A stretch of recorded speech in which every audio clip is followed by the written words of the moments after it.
주님을 예배하는 우리 모두 가운데 하나님의 은혜와 평강이 함께 하시기를 바랍니다. 아멘.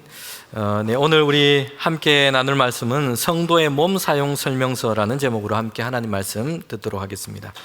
성도 여러분, 저와 여러분은 다 몸을 가지고 있습니다. 이 몸을 물질적인 어떤 가치로 환산한다면 얼마나 될까요? 우리 몸을 구성하고 있는 이 물질, 이것을 값으로 계산한다면 얼마 정도 될 것 같습니까? 여러 가지 버전이 있는데요. 최근에 한 미국의 공영방송에서 내놓은 그런 실험 결과입니다.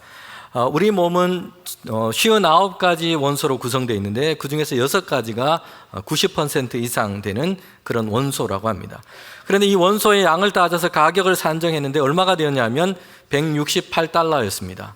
환율로 계산하면 23만 원 정도 됩니다. 우리 몸을 물질로 환산하면 저와 여러분의 이 몸은 23만 원짜리입니다. 그러고 보면 우리 몸에 입고 있는 옷 그리고 액세서리가 몸보다 더 비싸지는 겁니다. 이렇게 되면 우리의 몸의 가치를 이렇게 구성하고 있는 물질의 가격으로 사실 환산할 수는 없습니다. 왜냐하면 이렇게 한다면 사실 사람의 몸의 가치를 오히려 제대로 보지 못하게 합니다. 물질적인 가치로 가격으로 환산한다면 그렇습니다. 우리의 몸은 참으로 신비롭습니다. 수많은 기관들과 지체들로 이루어져 있습니다. 하나의 몸을 그렇게 이루게 됩니다. 지금까지 사람들이 만들어낸 어떤 발명품도 사람의 인체보다 더 정교한 것을 만들어내지를 못했습니다. 요즘 로봇을 만든다고 세계 각국이 경쟁하고 있습니다. 소위 선진국이라 하는 나라들, 기술이 발전해 있는 나라들이 로봇 만든다고 경쟁을 하고 있는데요. 지금까지 사람이 만든 로봇 중에 사람의 인체만큼 그렇게 정교한 것은 많은 기술과 시간을 투자했지만 만들지를 못했습니다. 과학의 기술로도 발달한 과학으로도 인간의 몸과 비슷한 정도의 그 어떤 것을 만들 수 없다는 것입니다. 우리는 이런 몸을 가지고 있습니다. 그리고 우리는 건강하게 살기 위해서는 이런 몸을 잘 알아야 하고 몸을 잘 사용할 필요가 있습니다. 미국의 의사인 한 작가는 내 몸 사용 설명서라는 책을 썼는데 이분은 우리 몸의 각 기관 그리고 구성이 어떻게 기능과 역할을 하는지를 다 설명해 놓았습니다. 몸에 대해서 잘 알아야지 잘 관리하고 잘 사용하고 그래서 건강하게 살 수 있다라는 것입니다. 사실 우리는 내 몸에 대해서 많이 알고 있는 듯 하지만 사실은 알고 있는 것이 극히 일부입니다. 신체 부분 중에 이 부분이 어떤 역할을 하는지 전문가들도 아직 알지 못하는 경우들이 많습니다. 우리가 무심코 하는 습관이나 어떤 행동들이 몸에 어떤 유익을 주는지 어떤 해를 주는지 알지 못하는 일들도 많은 것입니다.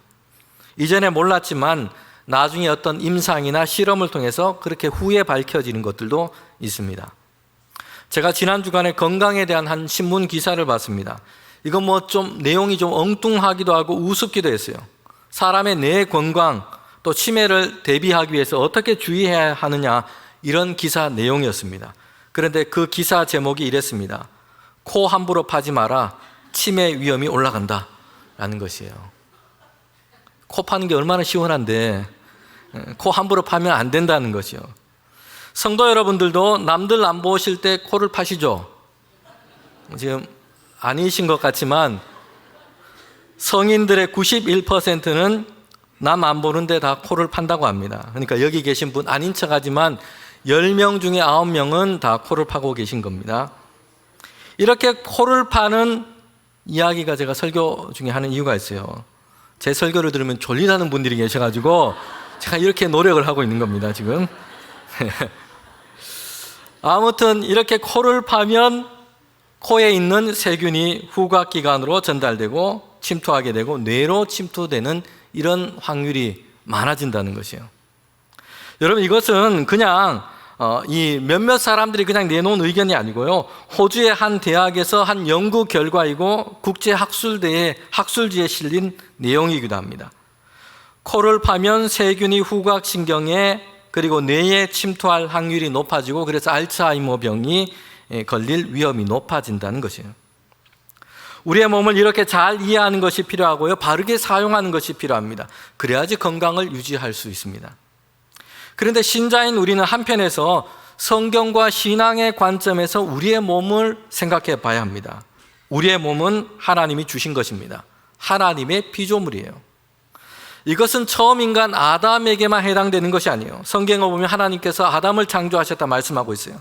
아담의 창조는 모든 인간에 대한 대표성을 가지고 있는 겁니다. 모든 인간의 이야기고 저와 여러분의 이야기예요. 하나님께서 아담을 창조하셨고 우리를 창조하신 겁니다. 흙으로 빚으시고 그 코에 하나님의 영을 부어주셨어요. 그래서 몸과 영을 가진 생명을 가진 존재가 된 겁니다. 성경은 이처럼 우리 몸과 그 사용에 있어서 중요한 원리를 제시하고 있습니다.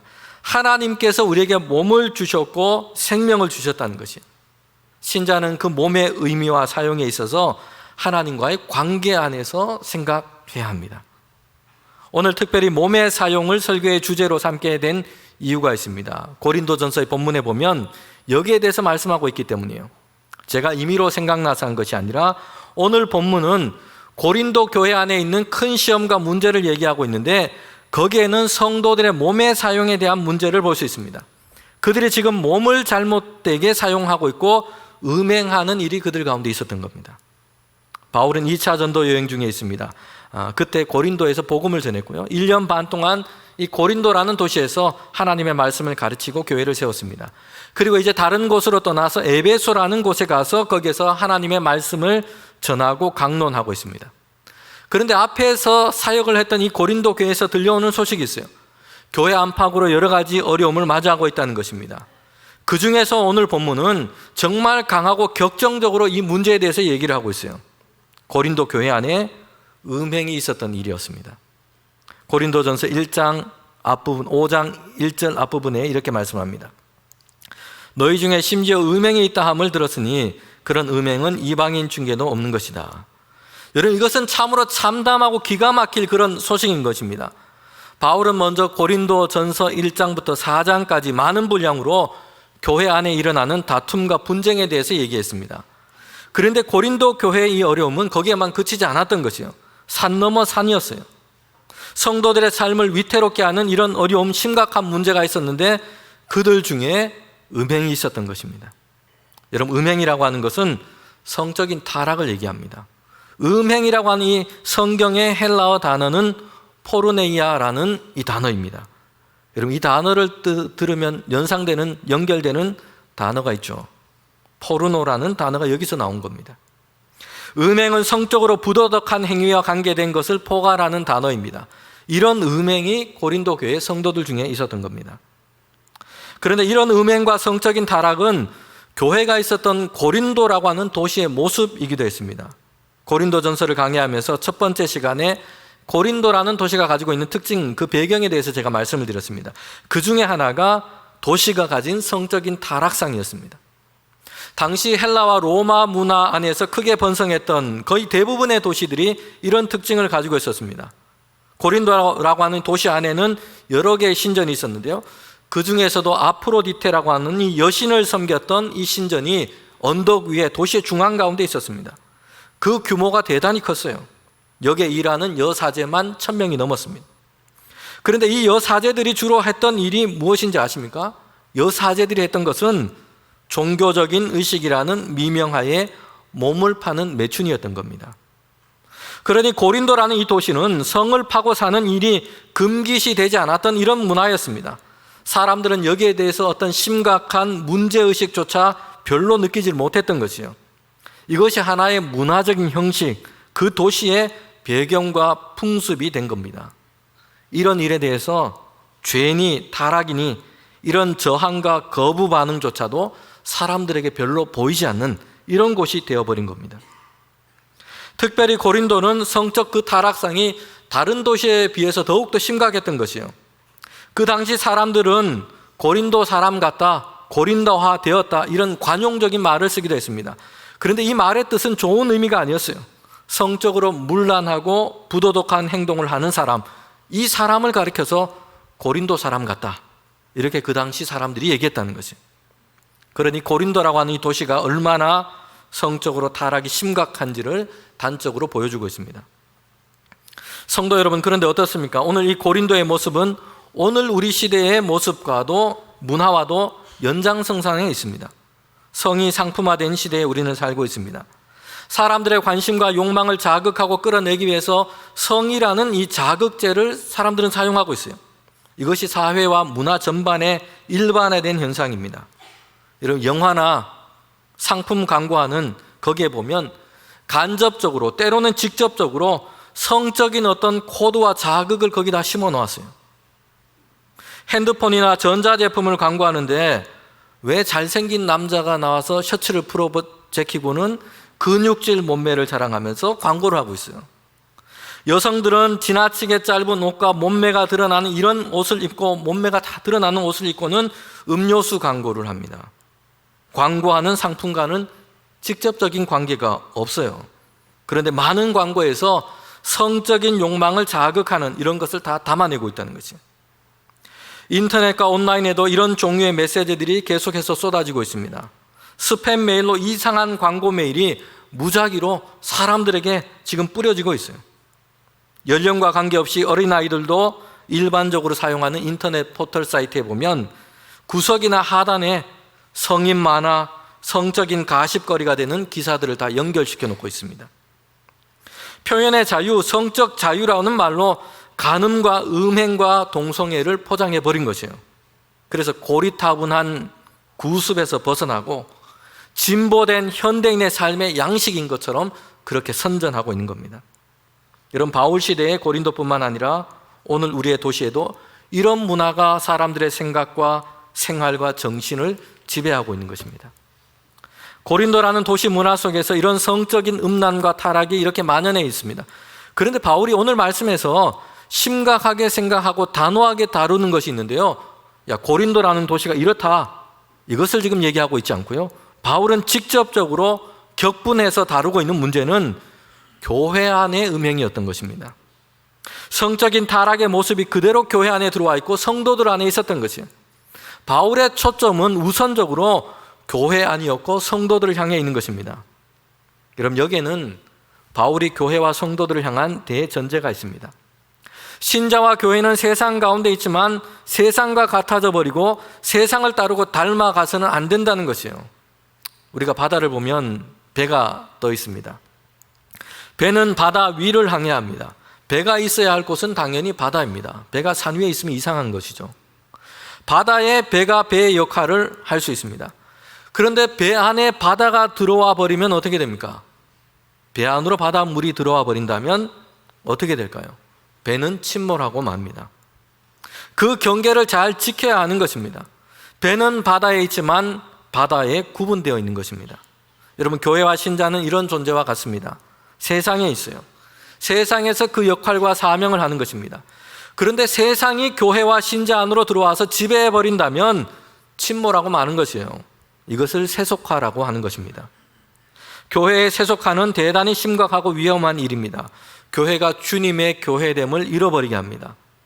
마태복음에서 예수님은 산상설교를 하셨는데 제자들을 향해서, 오늘 교회와 신자들을 향해서 너희는 세상의 빛이다, 세상의 소금이다 말씀했습니다. 장소는 세상이에요. 그런데 주님께서는 세상에 존재하는 빛과 소금이라고 말씀하고 있습니다. 그러면서 이렇게 말씀하고 있어요. 만약 소금이 제 맛을 잃어버리면, 세상과는 다른 고유한 소금의 맛, 자기 맛을 가져야 하는데 이것을 잃어버리면 쓸데없어서 버려지고 던져지고 밟히게 된다는 것입니다. 고린도 교회와 신자들에게는 음행의 문제가 바로 이런 것이었습니다.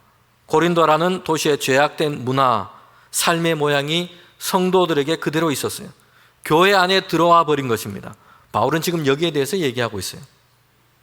성도 여러분, 우리와 우리 교회는 어떻습니까? 성도의 삶과 교회의 목표는 세상과 비슷해지고 닮아가는 데 있지 않습니다. 세상 가운데 있지만 고유한 맛, 고유한 빛을 가지는 데 있습니다. 예수 그리스도께서 복음 안에서 주신 사랑과 은혜, 그리고 이제는 그 은혜를 따라서 우리를 자녀로 부르신 그 목적인 거룩함과 선함을 그대로 가지고 세상 가운데 우리는 살아가야 하는 것입니다. 음행의 문제는 몇 사람의 어떤 일탈적인 행동으로만 치부할 수 없습니다. 이런 음행의 문제가 교회와 신자와 또 성도들의 모임을 얼마나 크게 무너뜨리는지 잘 보여주는 사건이 성경에 있습니다. 구약 성경에 보면 출애굽할 때 이스라엘 백성이 행한 일이었습니다. 음행의 문제 때문에 이스라엘 백성은 하나님의 진노 아래 놓이게 된 것입니다. 민수기 25장에 나오는 바알부올의 사건입니다. 이제 이스라엘 백성이 광야를 지나서 요단 동편을 향해서 올라가게 됩니다. 거기에 살고 있는 이 모압 족속이 이스라엘이 몰려오는 그 소식을 듣고는 두려움 속에 사로잡히게 됩니다. 그래서 이방 주술사인 발람을 청해서 이스라엘을 저주하게 만들어요. 그런데 하나님께서 이 발람 가운데 역사하십니다. 이스라엘을 향해서 저주를 해야 되는데 그의 마음과 그의 입술을 하나님 역사하셔서 그의 입을 열면서 이스라엘을 자꾸 축복하게 하시는 것이에요.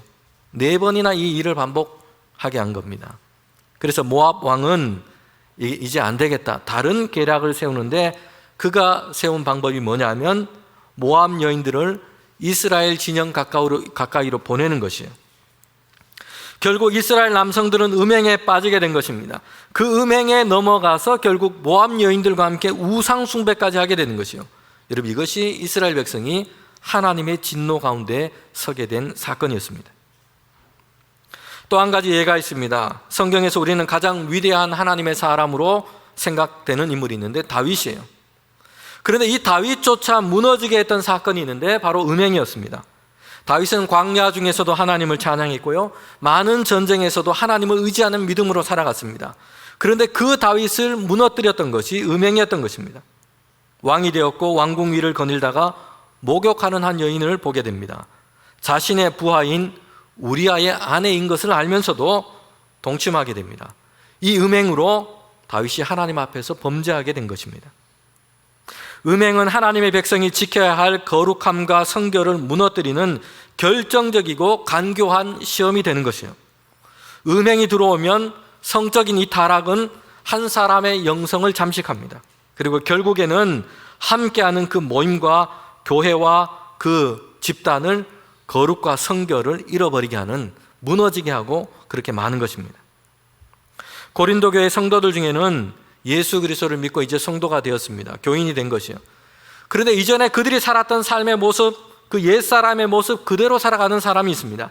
이전에 행했던 대로 음행을 하고 있고요, 죄와 타락의 모습으로 그대로 살고 있는 것입니다. 그들 중에는 신앙이 없는 사람보다 더 심한 음행을 하는 이들도 있었던 것이요. 오늘 5장 1절 뒷부분에 보면 누가 그의 아버지 아내를 취하였다 하는도다. 계모나 아버지의 첩이 되는 사람을 음행한 것이에요. 여러분, 교인들 중에, 성도들 중에 이런 일이 지금 일어나고 있는 겁니다. 이런 일은 음란하다 했던 고린도 안에서도 교인이 아닌 사람들조차도 잘하지 않는 행동이었고 그들조차도 비난했던 일입니다. 그런데 오히려 교인들 중에 교회 안에 지금 이런 일이 있었던 것입니다. 이에 바울은 크게 분노하며 격노하고 있는 것이에요. 교회 안에 음행을 행하고 있는 자들은 여기에 그치지 않았습니다. 그들은 신앙의 진리라는 이름으로 자신의 이 죄악을, 오히려 음행을 변호하고 자신을 주장하고 있었던 것입니다. 내가 이제 예수 안에서 구원을 받았고 우리는 자유를 얻었다. 여러분, 이 말로 자신들의 죄악을 돌아보지 않은 겁니다. 사랑이라는 이름으로 음행을 합리화하고 있는 것이요, 죄를 깨닫지 못하고 있는 겁니다. 예전에 방영되었던 드라마 중에 부부의 세계라는 이런 드라마가 있었다고 합니다. 배우들의 명연기로 인기가 대단했습니다. 그런데 그 내용은 막장이었어요. 가정이 있는 남편이 외도를 한 것이요. 그리고 이 일이 다 드러나게 된 겁니다. 그런데 이 남자가 그때 자신이 한 일을 변호하면서 정당화하면서 이렇게 외친 대사가 있는데 이것이 한때 유명해졌습니다. 사랑에 빠진 게 죄는 아니잖아요. 이 대사였습니다. 여러분, 그런데 이것은 사랑에 빠진 것이 아니고요, 간음과 행음에 빠진 겁니다. 음행을 사랑이라고 말하지 말아야 합니다. 여러분, 지금 고린도 교회 성도들 중에는 이런 사람들이 있었다는 것이요. 좀 강조해서 얘기하면 이런 인간들이 있었다는 겁니다. 음행에 빠져 있었어요. 그러면서도 예수 그리스도의 은혜와 구원을 말하면서 죄와 율법으로 우리는 자유하게 되었다고 얘기합니다. 그러면서 자신의 음행을 아무렇지도 않은 듯 대수롭지 않게 생각하고 자신을 합리화하는 것이에요. 음행과 성적인 죄를 오히려 정당화시키는 겁니다. 예수님의 십자가의 은혜는 여러분 죄를 떠나게 하는 은혜요, 우리를 새롭게 하는 은혜인 것입니다. 그런데 이 사람들은 그 은혜를 얘기하면서 부끄러움과 수치를 느끼지 않고 있습니다. 더 담대하게 지금 죄를 짓고 있다는 것이에요. 여러분, 교인들 중에 오늘 사는 목회자들 중에 이런 모습과 생각에 빠져 있는 일들도 있습니다. 열광적이지만 왜곡된 열심을 가진 사람일수록 더 심각합니다. 이제 은혜로 구원을 받았기 때문에 괜찮다는 것이요, 주의 일을 위한 것이기 때문에 괜찮다는 것입니다. 그렇게 자신을 합리화하는 것이요, 그래서 오히려 세상 사람들보다 더 큰 죄악된 일을 행하기도 합니다. 거짓을 말하고 속이고 추행을 하고 돈을 유용하기도 합니다. 그러면서 양심의 가책과 부끄러움을 느끼지 못하고 있는 것이요, 여러분, 이것은 참된 신앙이 아닌 것입니다. 오히려 사람의 양심과 마음을 마비시켜버리는 일종의 체면에 걸린 상태고 중독에 빠진 것에 가까운 것이에요. 여러분, 바울은 교회 안에서 음행에 대해서 말하면서 교회 전체를 지금 주의시키고 있어요. 이런 음행에 대해서 교회가 관용으로 대하고 있다는 거죠. 바울은 여기에 대해서 지금 책망하고 있는 것입니다. 이렇게 음행을 하고서도 종교적인 주장과 명분으로 방패막이를 하고 있는 사람들이 있었습니다. 그런데 교회가 이런 사람에 대해서 징계나 치리를 하고 있지 않은 것이에요. 그들의 음행과 성적인 타락을 문제 삼고 있지 않은 것입니다. 쉬쉬하며 덮어버리고 아무렇지 않게 그냥 대하고 있어요. 음행을 하고서도 그들은 다른 교인들과 함께 예배를 드리며 교회 봉사를 한다고 그렇게 하고 있는 겁니다. 교회 안에서는 아무런 조치를 하고 있지 않은 것이요, 이에 바울은 책망하며 주의를 시키고 있는 겁니다. 이 일에 대해서 분명하게 다룰 것을 얘기하고 있어요. 징계하고 치리하여 회개하게 해야 한다는 것이에요. 그렇게 하지 않으면 사귀지 말고 교회에서 추방할 것을 주문합니다. 이런 바울은 매우 단호하게 얘기하고 있습니다. 성도 여러분, 이런 바울의 주장은 너무 매정하고 사랑이 없어 보이죠. 한편에서는 교회가 그래도 용납하고 덮어주는 것, 이런 사랑이 있어야지 어떻게 저럴 수 있느냐 말하고 싶기도 합니다. 여러분, 그런데 지금 바울은 무엇을 얘기하고 있는지 우리가 살펴봐야 합니다. 이 사람들은 음행이라는 죄를 저질렀을 뿐만 아니라 자신을 변호하고 교만하게 자신을 주장하면서 오히려 복음과 신앙의 진리를 지금 교회 안에서 왜곡시키고 있는 것이에요. 예수님의 십자가와 은혜, 그 구원이 있으니 이제는 우리 자유하게 되었으니까 아무렇게도 몸으로 살아도 된다, 이런 잘못된 주장을 하고 있는 겁니다. 이런 잘못된 주장과 그들의 음행과 제약은 결국은 교회 전체에 퍼져나가고 말 것입니다.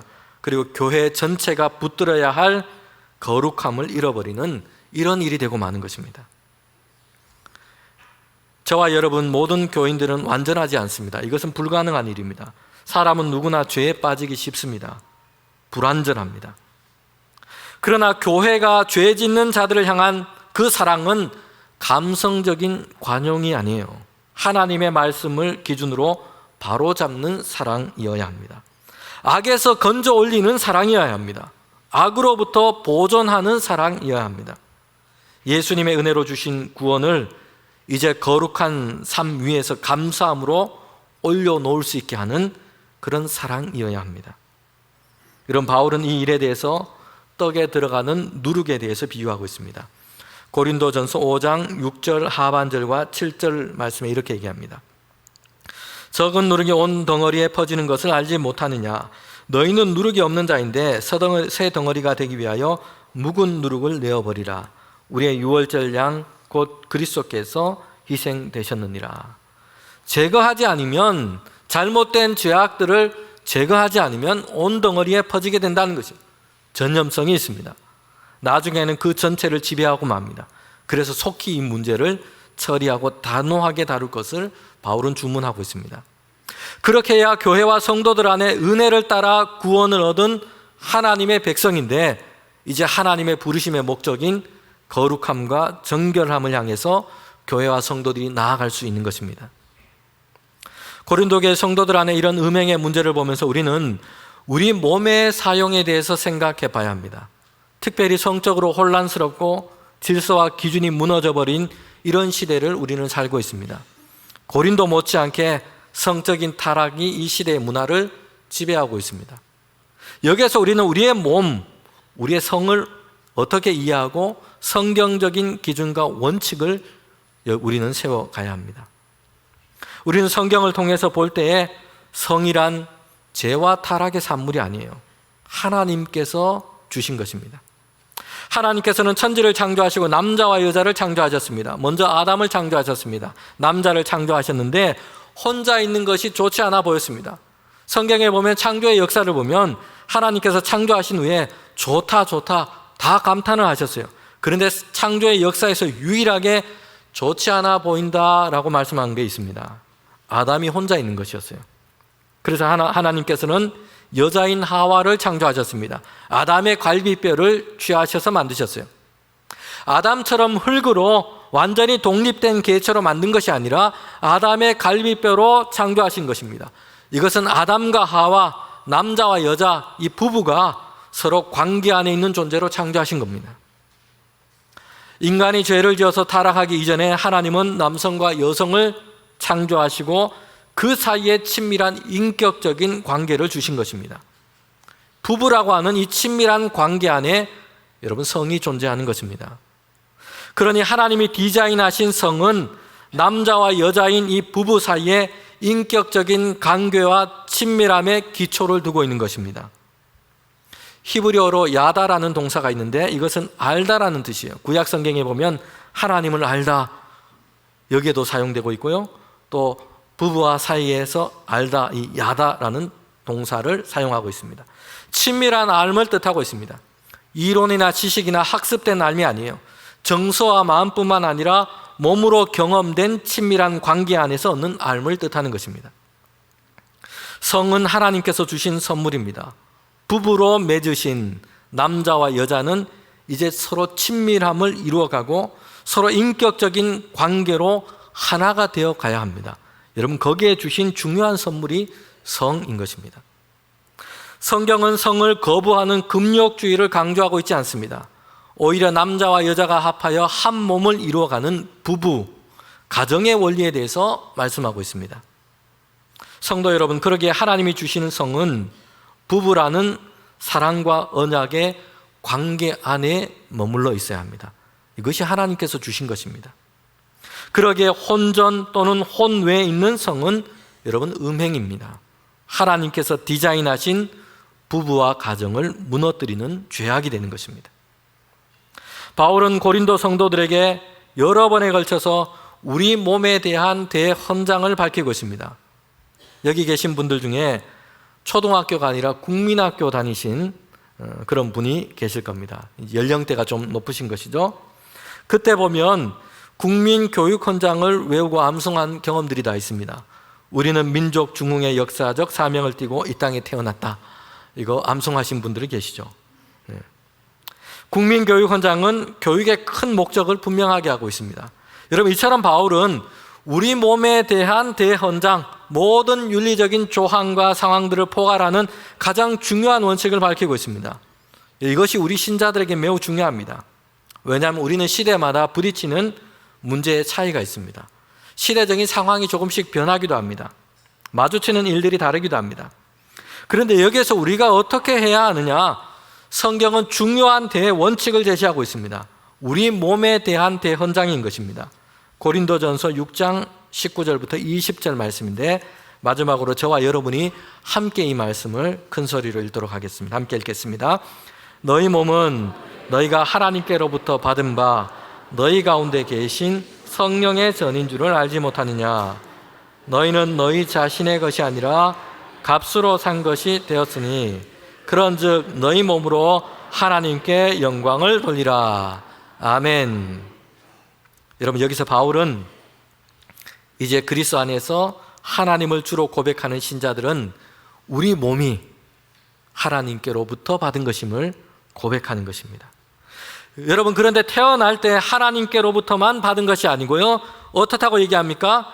지금 우리의 몸이 하나님의 영, 성령이 계시는 성전이 되어가야 합니다. 그리하여 해서 우리 몸으로 하는 모든 일이 하나님께 영광이 되어야 합니다. 우리의 몸에 대한 이 대헌장을 기억하면서 우리가 하나님께서 주신 이 몸이 성령이 거하시는 성전이 되고 우리 몸으로 하는 일이 하나님께 영광이 되기를 소망합니다. 함께 기도드리겠습니다.